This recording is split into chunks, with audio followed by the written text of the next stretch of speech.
In front of me is Tecno Spark Go 2024, and today I would like to show you how you can connect it to printer.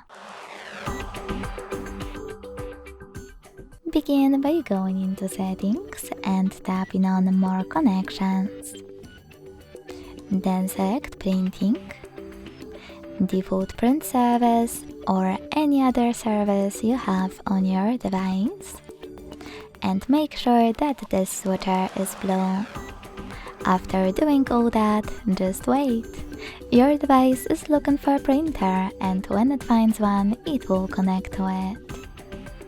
Thanks so much for watching. If you enjoyed this video, leave a like, comment and subscribe. Bye!